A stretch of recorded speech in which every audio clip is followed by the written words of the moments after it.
পয়গম্বর, তুমি কাঁদতেছো কেন বলো? পয়গম্বর কান্দার ডাক দিয়ে বলে, আল্লাহ আমি কান্দি কবরওয়ালাকে নিয়া। এই কবরওয়ালা কত বড় ভাগ্যবান, গুনাহ করিয়া কবরে এসে ধরা খাইছে, কিন্তু একটা সন্তান রেখে আসছে দুনিয়ায়। এই সন্তানের নেক কাজের উসিলায় এই সন্তান আপনার নামের জিকির করছে, আপনার নামের তাসবিহ পড়ছে, আর এই উসিলায় তার বাবাকে আপনি মাফ করে দিয়েছেন। ও আল্লাহ আমার, আমি এই জন্য কান্দি, দুনিয়ার সব ছেলে মেয়েরা যদি এরকম আপনার নামের সবক পড়তো, সব ছেলে মেয়েদের বাবা মাকে মাফ করে দিতে। এই জন্য আমি কান্দি ভাইরে বন্ধে, ও আমার মুরব্বী বাবারা, পর্দার আড়ালের মায়েরা, আমি জানি না কার মা দুনিয়ায় নাই, কার বাবা দুনিয়ায় নেই। বাইরে কার মা বাপ কবর থেকে যেন কান্দার ডাক দিয়ে বলে, বেটারে বেটিরে মা ফিলে গেলে আমাদের জন্য কাঁদলি না। ও বাবা কবর আইসা খবর পাইলাম, দুনিয়ায় যদি কোনো ছেলে মেয়ে বাপ মার জন্য কান্নাকাটি করে, বাপ মার রুহের মাগফিরাত কামনা করিয়ে দোয়া করে, আল্লাহ পাক ছেলে মেয়ের কান্নার উসিলা বাপ মার কবর আযাব মাফ করিয়া দিবে। ভাই আজকে তুমি আমি মা বাবার জন্য কাঁদতে চাই না। আর বন্ধু জীবনের শেষ বয়ান মনে করে বয়ান করছি, এদিক সেদিক তাকাবেন না, কারো দিকে নজর দিবেন না।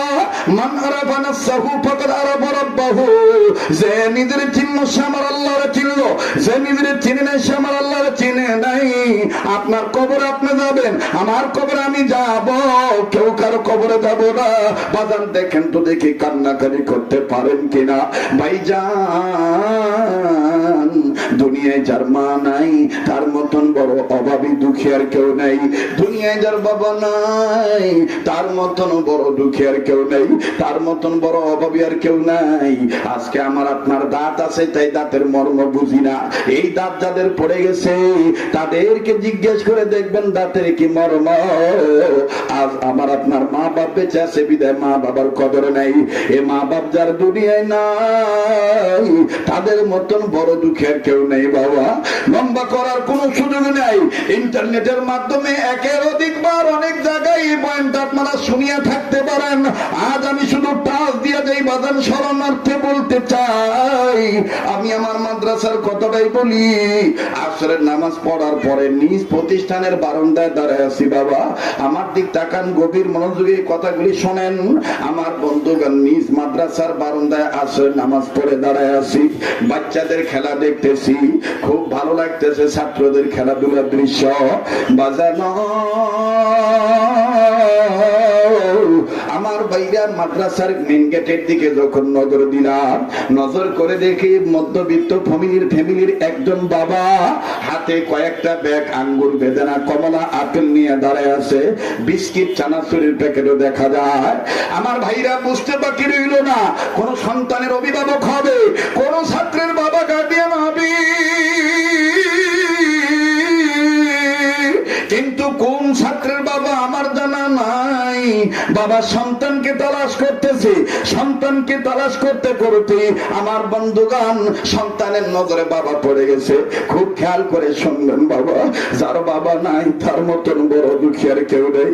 দেখরে যুবক ভাই আমার, কলিজার সনাতন যুবক ভাইরা, কোন বাপেরে তুই আমি বুড়া কয়ে গালি দে। এই মাদ্রাসার ছাত্রটা যখন তার বাবাকে দেখলো, আমার ভাইরা ছাত্রটার গায়ে নজর করে দেখি গায়ে যে গেঞ্জি পড়া আছে গেঞ্জিটা ঘামের পানিতে ভিজে গেছে, সর্বাঙ্গে ধুলাবালি ময়লা লাগানো। বাবাকে দেখিয়া মুহূর্তের মধ্যে খেলা বাদ দিল, খেলাটা বাদ দিয়া ছাত্র ভাইদেরকে ডাক দিয়ে বলতেছে, আমি আর আজকে খেলবো না। কেন খেলবি না বলে, ওই যে আমার আব্বা আসছে।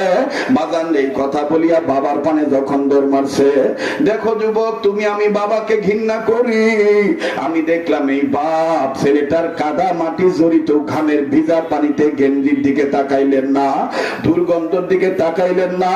সন্তানের দৌড়মারা দেখে বাবা টোপলা নিচে দিয়ে দুই হাত বাড়ায় দিয়া বলে, আয় বেটা আয়, সোনার সানায় আমার বুকে আয়। সন্তানটা দৌড়ি চলে গেল, বাবার কাছে দেয়া বাবাকে সালাম দিল, মুসাফা করলো, আমার বাইরা মোয়ানাকা করলো। বাবা সন্তানের কপালে চুমু দিল, সন্তান আব্বার কপালে চুমা দিল। এক পর্যায়ে বেটা সন্তানকে ডাক দিয়ে কয়, আব্বু আম্মু কেমন আছে, ভাই বোন কেমন আছে? দৃশ্যটা খুব ভালো লাগতেছিল বাবা, পিতা পুত্রের আদরের দৃশ্য। কিন্তু হঠাৎ করে ওই একই বারান্দার এক কন্যার থেকে আর একটা ছাত্রের কান্নার আওয়াজ আমার কানে লাগলো। আমি ঘাটটা ফিরে দেখি একটা ছাত্র আমার বন্ধুগণী বাপ বেটার আদরের দৃশ্য দেখিয়া গ্রিলের সাথে মাথা লাগাইয়া চোখের পানি ঝর্ণার মতন ছেড়ে কান্দার ডাক দিয়ে বলে, আল্লাহ আমার বাবা কি কোনদিন আর আসবে না? আমি ছাত্রটাকে ডাক দিয়ে বললাম, বেটা তুমি কান্দো কেন, তোমার কি বাবা নাই? ছেলেটা কান্দার ডাক দিয়ে বলে, হুজুর আমার আব্বা ছিল 2 মাস আগে রোড অ্যাক্সিডেন্টে বাবা মার মারা গেছে, আজকে তুমি কেন কান্দো?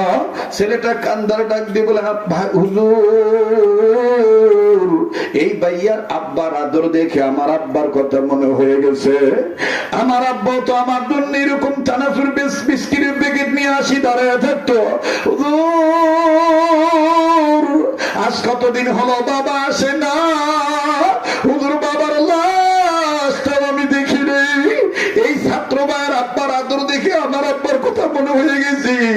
ভাইজান আল্লাহর কসম করে বলি, আজও যখন মাগরিবের পরে মাহফিল উদ্দেশ্যে রওনা দিছি, মেয়েটা কোরআন তেলাওয়াত করতেছিল। আমার বন্ধুগণ মেয়েটাকে যখন আমি কথা বলতেছি, মেয়েটা প্রথমেই মোবাইলে কথা বলা মাত্র বলে, আব্বু কয়দিন হলো তুমি গেছো, তুমি কি আর আসবে না? আমি বললাম, কেন রে মা?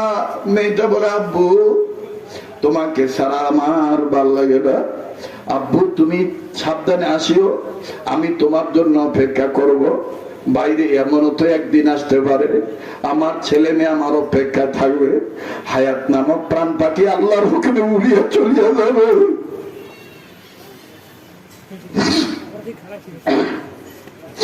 হায়াত নামক প্রাণ পাখি উড়িয়া চলিয়া যাবে, আমি আর হয়তো বা জিন্দা বাড়িতে যাইতে পারবো না।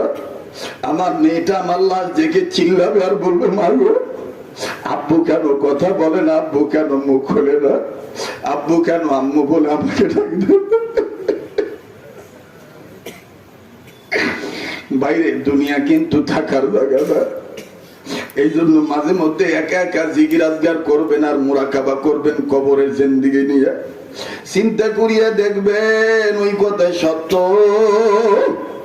আল্লাহ তোমার কাছে তোমাকে চায়, আল্লাহ তোমার কাছে তোমাকেই চায়। গুনাহ করতে করতে কলবে ময়লা দাগ পড়ে গেছে, এই জন্য হাকিকতান চোখের পানি বাইর হইতে চায় না। ভাইরে চোখের পানির অনেক দাম। দেখেন না, এক ফোঁটা চোখের পানি আল্লাহর মহাব্বতে যদি গুনাহ থেকে থাকে গুনাহ মাফ নেওয়ার জন্য, এতগুলো মানুষের মধ্যে আমরা গুনাহগার হইতে পারি, কে জানি নেককার বান্দা হয়ে কোন কোনায় দাঁড়ায় আছে, বসে আছে। একটু ডাক দেন না, বলেন না আল্লাহ, দেন না দেন না, ডাক দেন না, বলেন না আল্লাহ, দেন না, বলেন না আল্লাহ। আমার ভাইরা কেউ কারো দিকে তাকায় না, নিজের চিন্তা নিজে করেন। ভাইরা আমার এই জন্য দুনিয়াতে যার বাবা নাই তার মতন বড় দুঃখের কেউ নেই, যার মা নাই তার মতন বড় অভাবী আর কেউ নেই। এবার পয়গম্বর কান্দার ডাক দিয়ে বলেন, আল্লাহ আমি কাঁদতেছি, দুনিয়ার সব ছেলে মেয়েরা যদি এইরকম আপনার নামের সবক আদায় করতো, তাহলে সব ছেলে মেয়ের বাপ মাকে আপনি মাফ করে দিতেন, কবরটা জান্নাত বানিয়ে দিতেন। ও আল্লাহ এই জন্য আমি কান্দি। আল্লাহ বলে, হ্যাঁ হ্যাঁ, এইরকম সবক যেই বাচ্চা যে ছেলে মেয়ে পাঠ করবে আমি তাদের বাপ মাকে মাফ করে দেব। সুবহানাল্লাহ, এই আওয়াজ দিয়ে বলেন না সুবহানাল্লাহ। ভাইরে জীবনে আসি আর না আসি, জীবনে সেই বয়ান মনে করে বয়ান করছি, আমি দেখতেছি কত দাড়ি পাকা লোক কাঁদতেছে, কত যুবকরা কাঁদতেছে, চোখের পানি আজকে ছেড়ে দিয়েছেন। আজকের এই চোখের পানি আল্লাহ ফিরে দিবে না। আমি সেই সবকের কথাটা বলছি বাবা। ওই সবক এই মহিষ সুন্নাহ সন্তোষপুর মহিষ সুন্নাহ মাদ্রাসায় পড়ানো হয়। কোন সবক আমি আপনাদেরকে বলছি বলবো, কিন্তু বাদল মাত্র 5-7 মিনিট, বড় 10 মিনিট ছোট্ট একটা আবদার করব। যেই হাতটা দিয়া বারবার কাবা ধরি, যেই হাতটা আপনার অনেকেই জানেন একজন যোগ্য বুজুর্গ আল্লাহর হাতের সাথে লাগানো, যেই হাত যেই বডি বারবার মদিনার রোজার সামনে দাঁড়ায়, বাজান রে সেই হাত আপনাদের কাছে আমি একটু পাতবো, আপনাদের কাছে আমি একটু বিছাবো। ভাই রে ভাই বন্ধু, পারলে দিবেন, না পারলে না দিবেন। আপনাদের 10 জনের দোয়ায়, আপনাদের 10 জনের দান দক্ষিণায় এই সন্তোষপুর মাদ্রাসা কুড়িঘর থেকে এখন বৃহত্তম বিল্ডিং হচ্ছে, এটা আপনাদের দোয়া।